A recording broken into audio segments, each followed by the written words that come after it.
Segala puji sembah bagi namamu yang maha dahsyat dan maha hebat Tuhan. Sebab Engkau Allah yang perkasa di muka bumi ini. Engkau Tuhan yang dahsyat. Engkau Tuhan yang hebat, yang layak kami sembah. Kami puja-puji, kami tinggikan dan kami muliakan serta kami mazmurkan.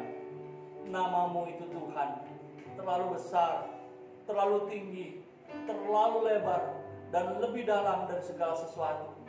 Terima kasih buat semua kasih setia, buat semua kebaikan Tuhan di dalam kehidupan kami. Kami bersyukur kalau sampai hari ini kami ada, pagi ini kami boleh berkumpul. Semuanya semata-mata hanya karena berkat kasih karunia kemurahan Tuhan atas kehidupan kami masing-masing. Di dalam nama Tuhan Yesus Kristus kami mau berdoa dan mengucapkan syukur dan memanjatkan segala pengagungan kami kepadamu pada pagi hari ini. Haleluya, haleluya. Yang percaya katakan amin. Haleluya. Silakan duduk Bapak Ibu Saudara sekalian. Tuhan. Ya.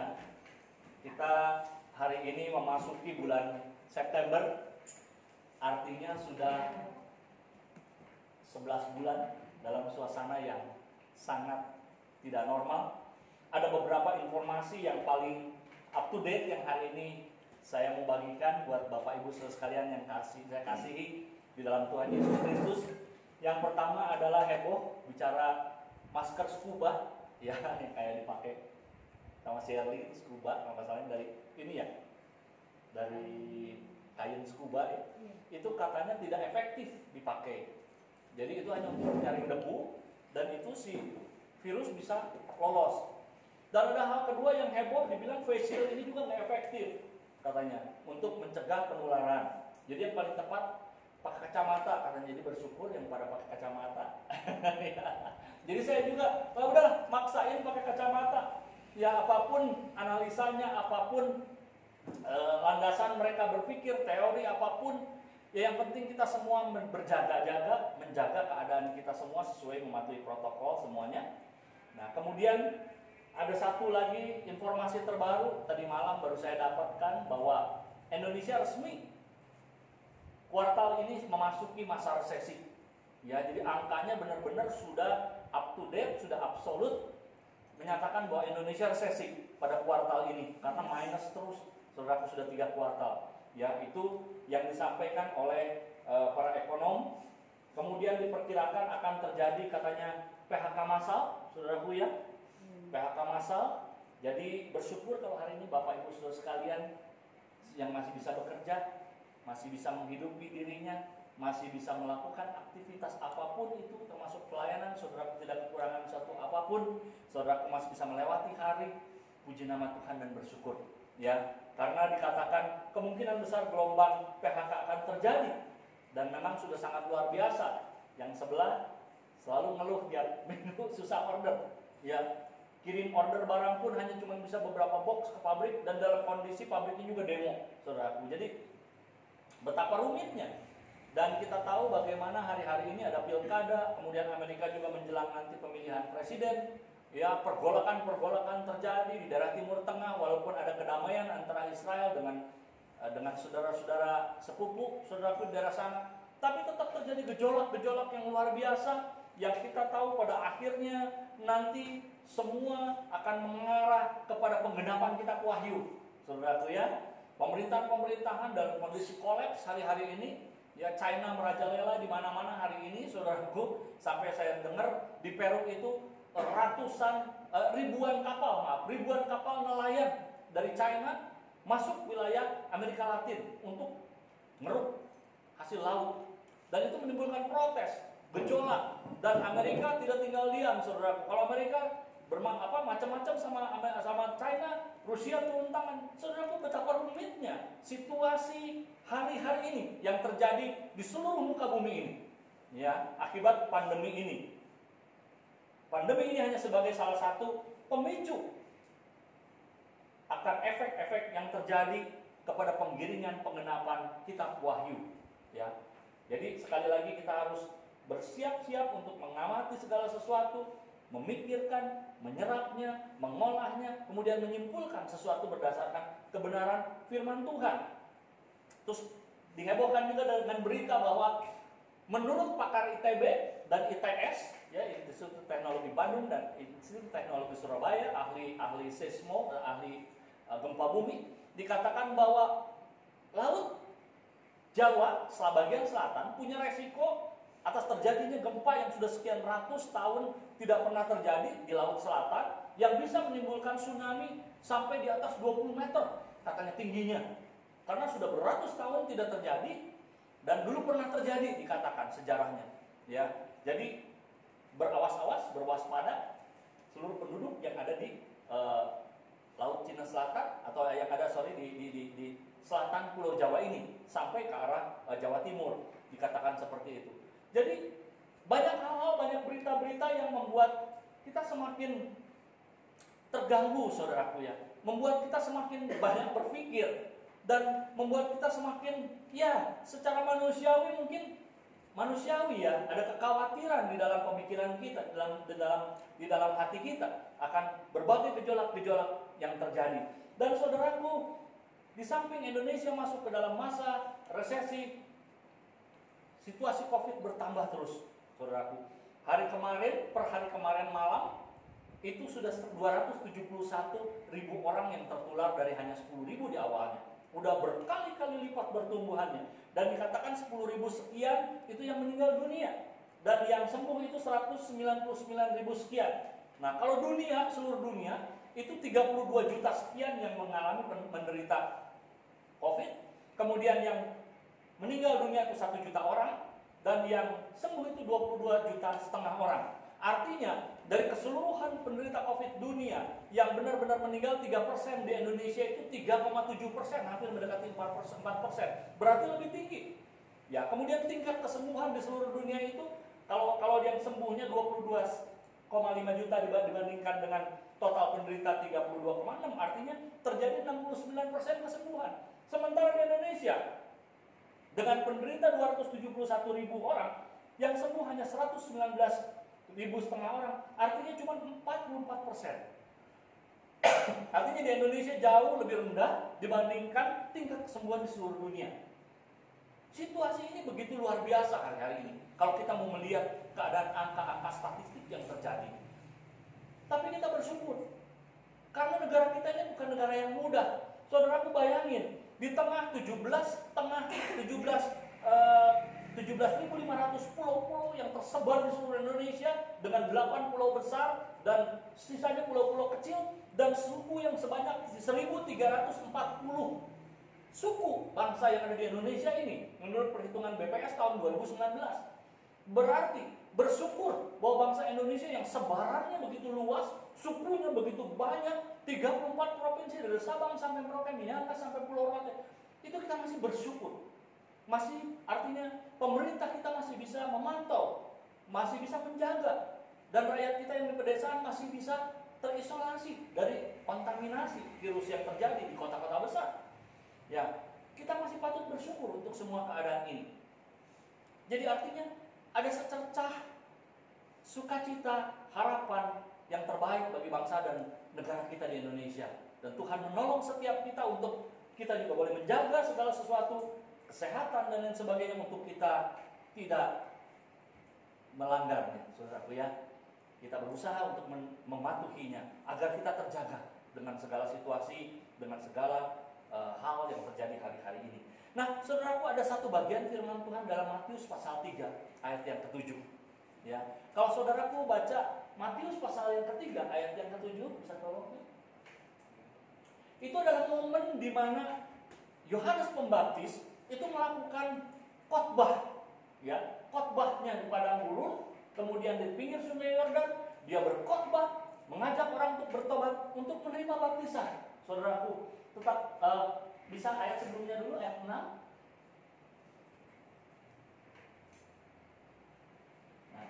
lalu sambil mengaku dosa mereka dibaptis oleh Yohanes di sungai Yordan. Kemudian ayat 7 tadi. Tetapi waktu ia melihat banyak orang Farisi dan orang Saduki datang untuk dibaptis, berkatalah ia kepada mereka, "Hai kamu keturunan ular beludak, siapakah yang mengatakan kepada kamu bahwa kamu dapat melarikan diri dari murka yang akan datang?" Selanjutnya ayat 8. Jadi hasilkanlah buah yang sesuai dengan pertobatan.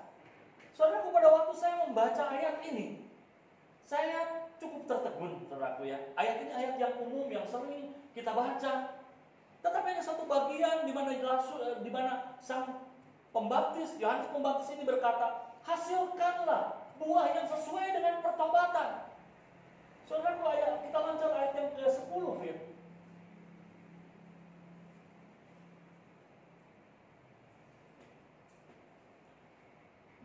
Sebelum kita membaca ayat ini, saya merenungkan, saudaraku, bagaimana kehidupan saudara dan saya dituntut, diminta oleh Tuhan untuk betul-betul menghasilkan buah yang sesuai dengan pertobatan.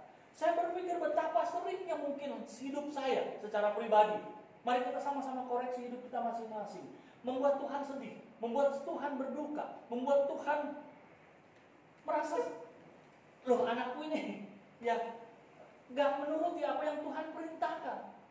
Betapa sering kita mengecewakan Tuhan, karena betapa sering kita membuat Dia melihat kita tidak menghasilkan buah yang tidak sesuai dengan pertobatan.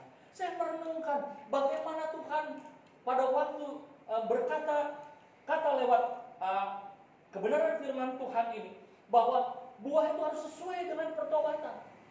Kalau kita berbicara buah, tentunya saudara dan saya berpikir tentang sebuah tanaman, sebuah pohon.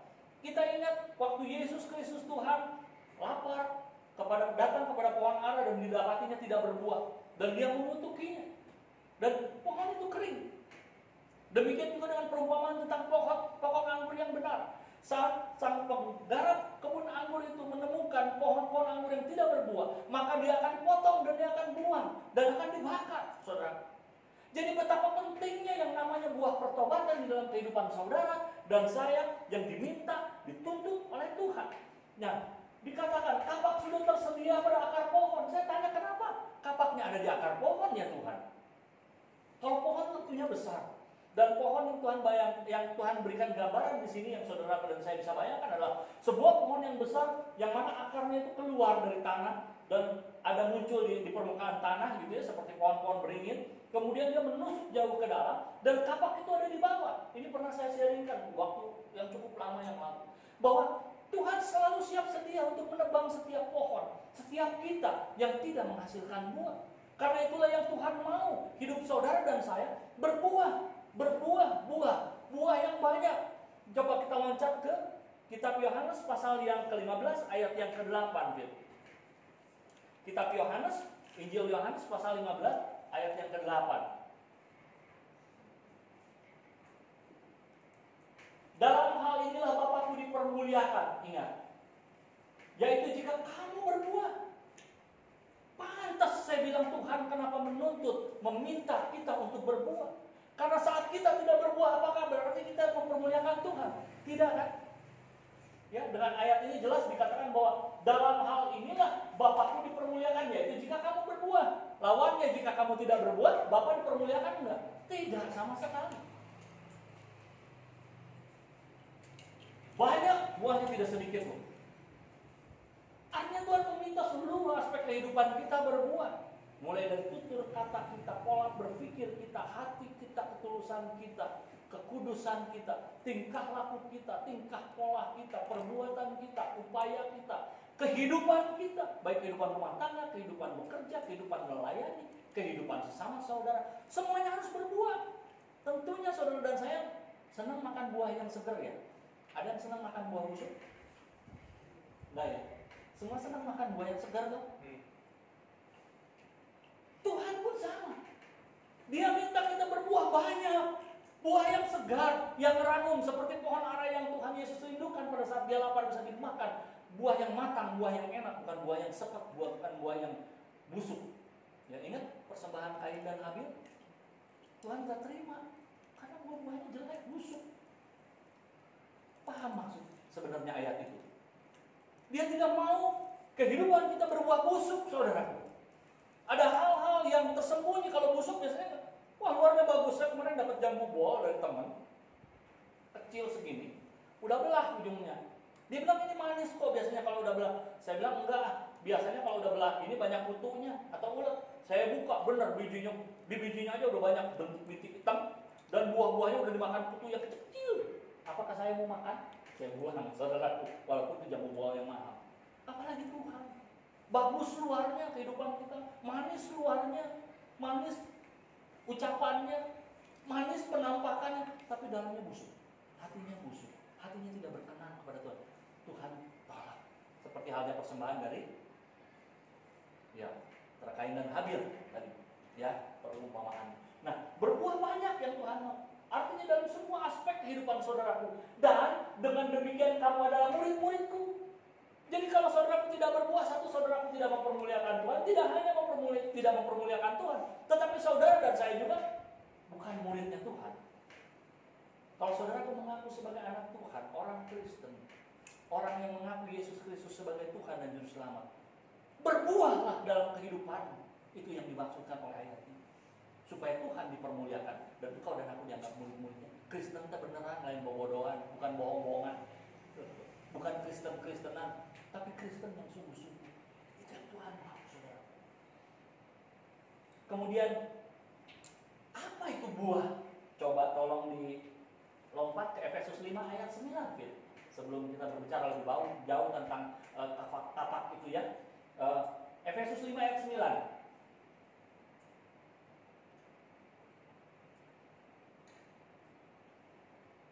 Karena terang hanya berbuahkan kebaikan dan keadilan dan kebenaran. Apa itu buah? Ya, buah itu adalah buah kebaikan. Hendaklah hidupmu dan hidupmu penuh dengan kebaikan. Tidak hanya baik pada diri sendiri, baik kepada semua orang. Bukan berarti baik itu hayu jor-joran kepada orang, bukan. Baik dalam arti apa? Memperlakukan orang dengan baik dan benar sesuai dengan kebenaran firman Tuhan. Mendidik orang dengan baik dan benar sesuai dengan kebenaran firman Tuhan, bukan memanjakan, saudaraku. Kemudian apa? Hidup baik, adil. Adil dalam segala sesuatu, tidak berat sebelah, tidak memihak. Itu yang Tuhan tuntut, Tuhan minta. Itulah buah kebenaran. Apa itu kebenaran? Saya paling senang bicara tentang kebenaran. Waktu Pilatus selalu bertanya, apa itu kebenaran? Akulah jalan, kebenaran dan kehidupan. Jadi saat engkau hidup benar, artinya ada Kristus di dalam hidupmu. Dan Kristus hidup di dalam hidupmu. Itulah buah yang dihasilkan oleh setiap anak Tuhan yang Tuhan mau. Penuh dengan penguasaan oleh Roh Kudus, oleh Tuhan Yesus. Tuhan Yesus bertakhta atas kehidupan kita, atas setiap keputusan kita, atas setiap tindakan kita, atas seluruh aspek kehidupan. Tuhan Yesus berkuasa. Itulah kebenaran. Dan itulah buah yang dihasilkan oleh setiap orang-orang yang hidup di dalam terang. Jadi artinya saudara, kalau tidak ada kebaikan, tidak ada keadilan, tidak ada kebenaran, tidak ada Kristus di dalam hidupmu, berarti lawannya terang apa? Kegelapan dia. Paham ya maksudnya? Jadi saudara dan saya dituntut, diminta Tuhan untuk berbuah dalam banyak hal. Nah saudaraku, kalau berbicara tentang pohon, sekali lagi, tentunya pohon akan bertumbuh, pohon akan berbuah kalau pohon itu hidup dan bertumbuh. Dan pohon itu tumbuh kalau dia berakar. Berakar di dalam apa? Kalau pohon yang kering kerontang, itu susah bertumbuhnya dan berbuahnya. Ya. Kenapa di Timur Tengah pohon ara bisa tumbuh, pohon korma bisa tumbuh di tengah padang pasir? Kita nggak melihat ada sumber mata air yang jauh di dalam tanah, yang dia tembus oleh akar-akarnya, yang dia sampai kepada air. Karena tidak ada satu makhluk hidup pun yang bisa hidup, bisa tumbuh, bisa berkembang, bisa berbuah kalau dia tidak menemukan air. Karena air adalah sumber segala-galanya. Jadi artinya pohon harus menemukan sumber air, demikian juga dengan hidup kita. Apa itu kebenaran? Yesus adalah kebenaran. Saudara harus berakar di dalam Yesus Kristus Tuhan. Penuh sebagai sumber air kehidupan, baru saudara bisa berbuah-buah lebat. Kalau tanpa itu saudara akan kering. Saudara akan mati dan tidak menghasilkan buah. Dan biasanya kalau pohon bisa bertumbuh, harus tumbuh dari apa? Apa tiba-tiba kayak pluk jadi tumbuh pohon? Enggak kan? Kalau petani mau menghasilkan buah cabai, dia mesti apa yang ditabur dulu? Benih cabai kan? Ya, biji cabai, benih. Nah, saudaraku, tergantung benih itu tumbuh di mana. Hari-hari ini kita tahu, Tuhan katakan, ada sebagian yang jatuh di atas tanah yang berbatu-batu, Ada sebagian yang di tengah onak duri, ada sebagian yang di tanah yang baik atau subur. Di mana saudara benih Tuhan, benih kemuliaan Tuhan itu tumbuh di dalam hatimu, di dalam hatiku? Hanya Engkau yang tahu. Engkau bisa hadir di tempat ini, engkau bisa hadir di atas kursi ini, tetapi hatimu dan rohmu hanya Engkau yang mengerti dan paham saat ini ada di mana, bersama-sama dengan Tuhan atau tidak. Saya tidak bisa mengatakan dan saya tidak bisa menjudge saudara, tidak bisa menilai saudara. Hanya Tuhan yang tahu dengan hatimu dan hidupmu. Di mana benih itu tumbuh? Saya percaya dan saya berdoa supaya setiap benih Tuhan, benih firman, benih Roh Kudus, benih Kristus itu tumbuh di dalam hatimu yang subur. Amin. Karena hari-hari ini saudaraku, betapa kita melihat banyak onak duri, kesusahan, kekhawatiran hidup, ya, godaan untuk kekayaan itu terjadi, yang membuat orang begitu resah, membuat orang begitu tertekan, membuat orang begitu terhimpit, membuat orang begitu putus asa hari-hari ini. Ada dua manusia tipe hari-hari ini yang ada, yaitu orang yang santuy, enjoy aja, mau apa juga sabodo, ya, kumaha engke, cuek. Ada orang yang khawatir, terhimpit oleh segala situasi yang terjadi hari ini. Saudara, mari jangan kita terlena, jangan kita terpana, jangan kita tertekan oleh semua keadaan semak belukar, semak duri, onak duri yang ada hari-hari ini. Covid boleh terjadi, kesulitan ekonomi boleh terjadi, saudara. Orang sekarang dekat aja kasarnya, tentu katanya lebih dihargai, maaf ya, daripada orang batuk dan bersin. Lari orang. Udah kan sopan santun sekarang. Dan dikatakan tidak boleh berdekatan, tidak boleh berkerumun. Sedangkan kita makhluk sosial yang senantiasa bandel, saudaraku. Di Jawa banyak yang joget-joget. Hanya karena pilkada, ada yang ulang tahun. Padahal itu pejabat publik, pejabat pemerintah, mengadakan acara ulang tahun, joget-joget, karaokean. Orang sulit diperintahkan untuk saling berjauhan, untuk tidak bersosialisasi. Karena kita makhluk sosial, saudara. Tetapi apapun yang terjadi, saudaraku, hari-hari ini, baiklah setiap saudara dan saya tetap waspada, saudara dan saya tetap berjaga-jaga, saudara dan saya tetap hidup di dalam takut akan Tuhan, ya, kemudian juga mematuhi segala apa yang Tuhan perintahkan, juga yang pemerintah sarankan buat saudara dan saya, supaya saudara dan saya bisa hidup dengan damai, dengan aman, dan penuh kepercayaan kepada Tuhan. Dan saudara punya konsentrasi penuh kepada menghasilkan buah. Pohon itu nggak ada lain, saudaraku. Konsentrasi dia menghasilkan bunga dan buah. Gambarannya sangat sederhana yang Tuhan berikan kepada saudara dan saya, yaitu saudara dan saya pun secara alami harus menghasilkan buah, buah yang sesuai dengan kebenaran firman Tuhan. Sekali lagi tadi ayat dikatakan, kapak sudah tersedia, pasti dia akan menebang pohon yang nggak menghasilkan buah. Kemudian lo bisa tolong lompat ke ayat yang ke 11-nya ya, Matius pasal yang ketiga, ayat yang ke-11.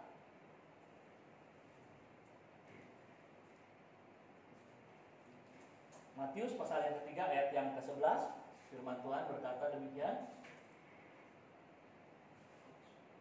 Dan janganlah ayat sebelumnya ya, ayat sebelumnya, ayat 10, maaf, ayat 10.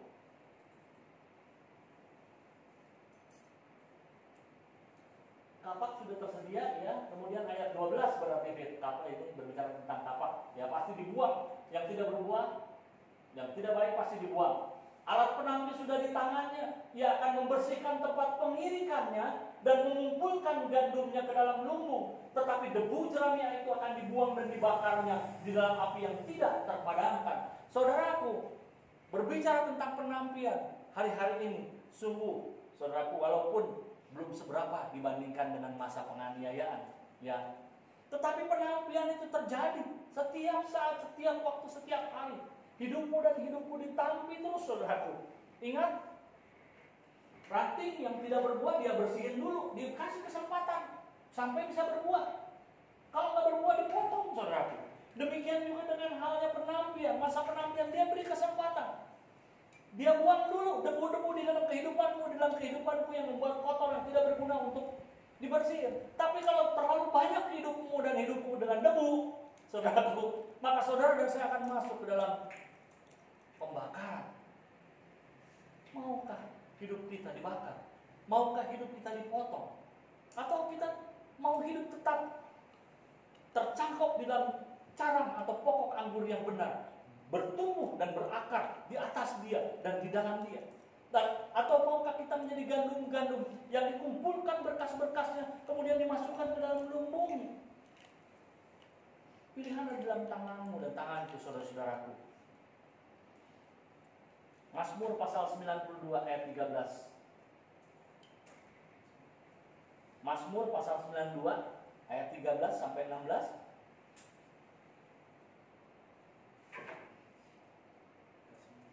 Mazmur pasal 92 ayat 13. Mazmur 92 ayat 13.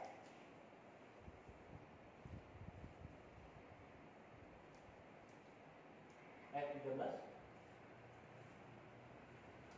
Ayat sebelumnya.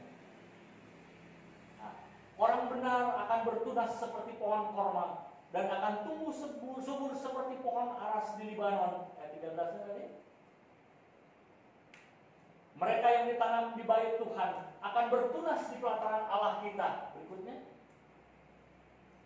Pada masa tua pun mereka masih berbuah, menjadi gemuk dan segar dikatakan. Saudaraku, tidak ada masa pensiun. Tidak ada masa aku tidak mau melayani lagi. Tidak ada masa kalau kita melihat ayat ini bahwa kita mau istirahat. Tidak, saudara. Kalau pohon semakin tua, pohon buah, biasanya buahnya makin enak. Ya. Demikian juga dalam kehidupan setiap kita. Saudara dan saya semakin bertambah umur, semakin naik umur, semakin naik usia kita, maka buah itu nggak akan pernah berhenti. Mereka masih berbuah sekalipun masa tua dikatakan, menjadi gemuk dan segar.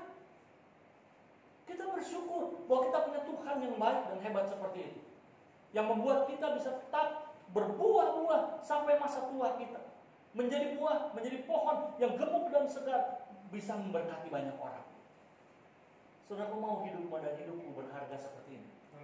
Sepanjang usia kita, mari kita menghasilkan buah yang benar dan berkenan kepada Tuhan.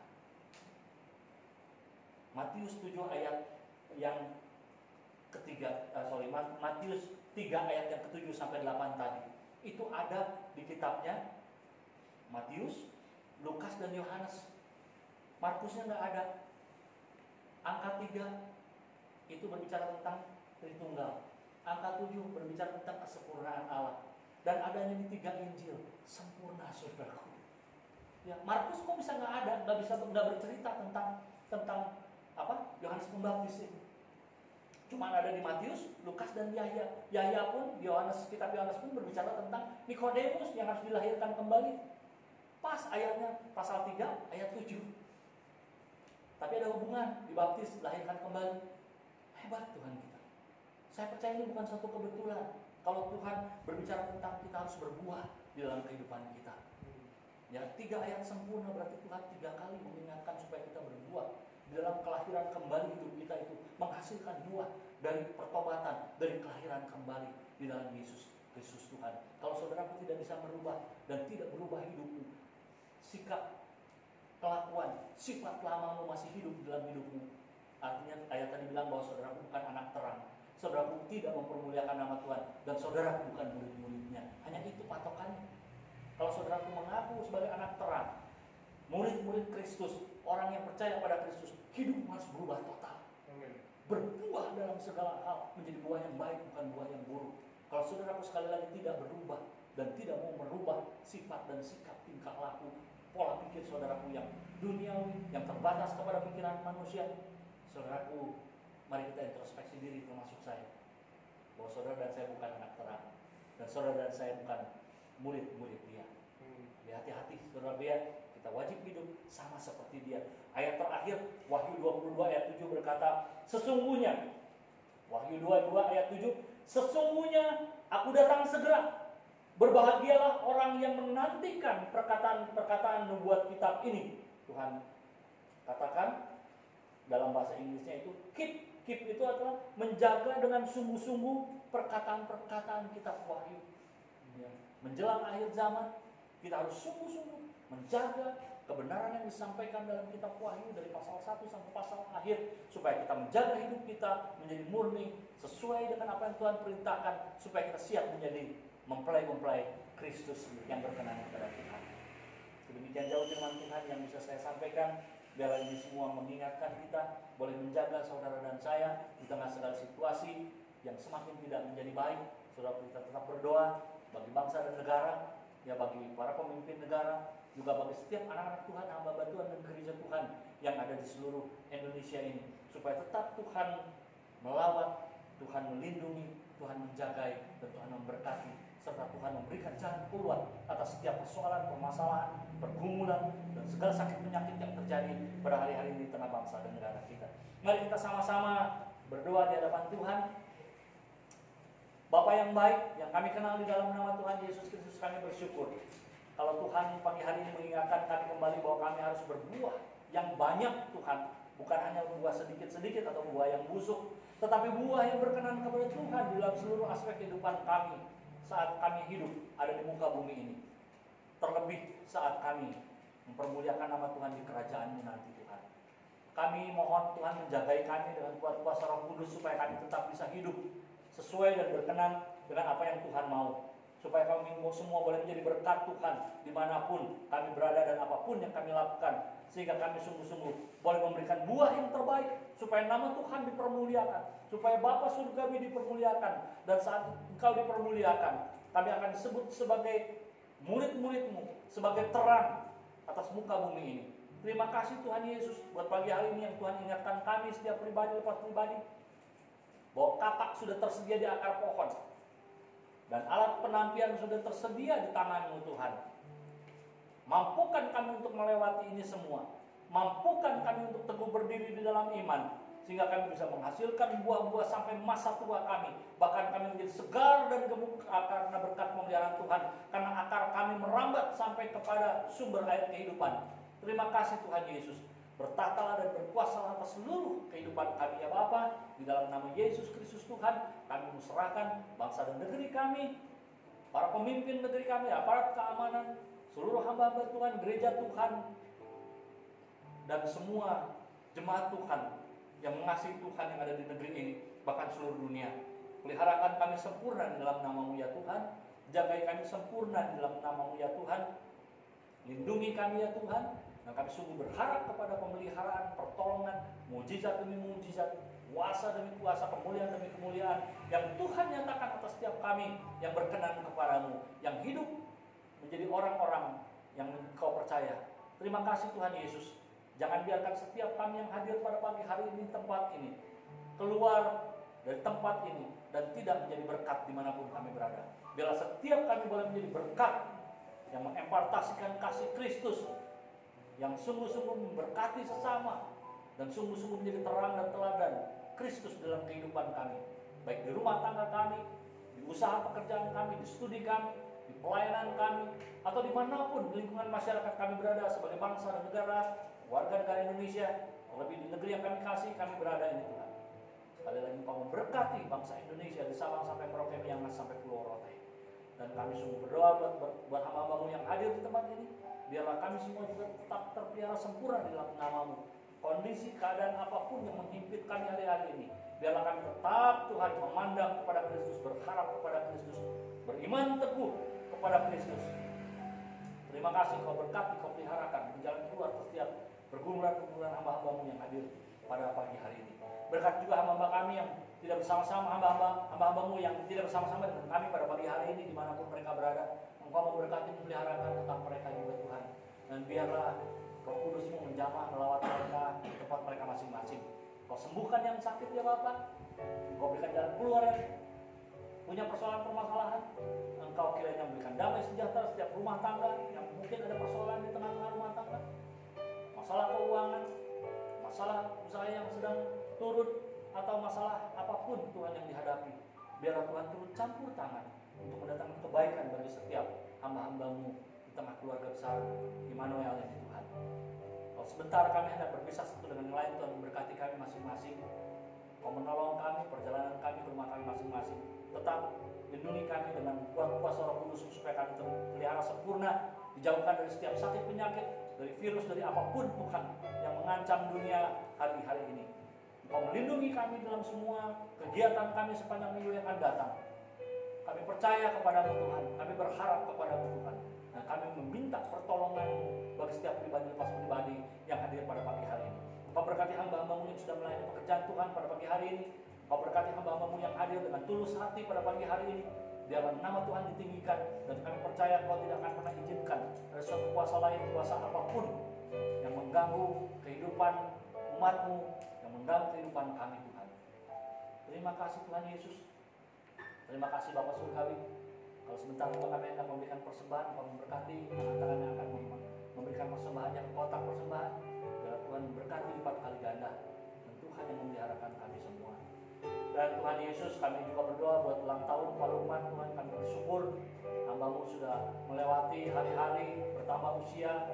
Kau memberkati hamba-Mu, beri kesehatan, berikan sungguh-sungguh pertolongan Tuhan, dan kuasa Tuhan dalam setiap pelayanan, atas segala sesuatu yang hamba-Mu boleh lakukan, supaya nama Tuhan dipermuliakan dalam kehidupannya terus Tuhan.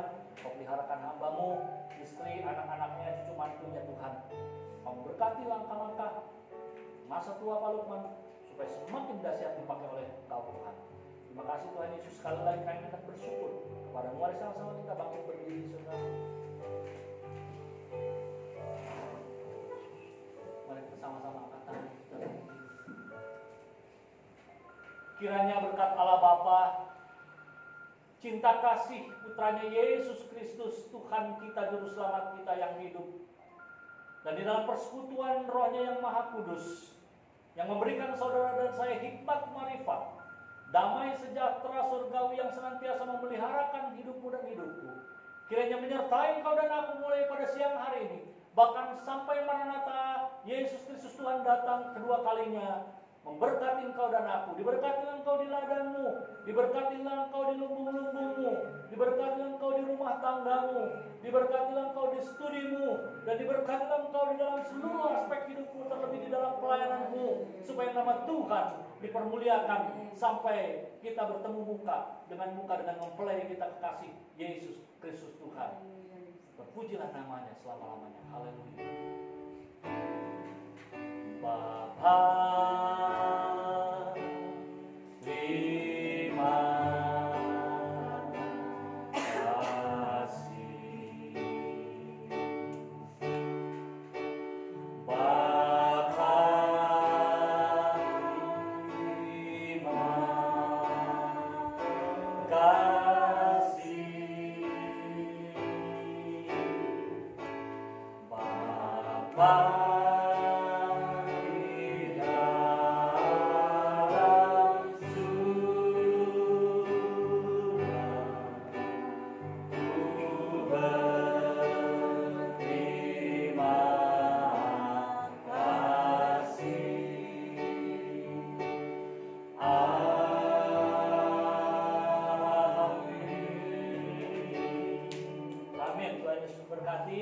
minggu depan mari kita mempersiapkan hati dan diri kita untuk menerima perjamuan kudus. Firman Tuhan yang disampaikan oleh Pak Lukman. Kemudian hari Selasa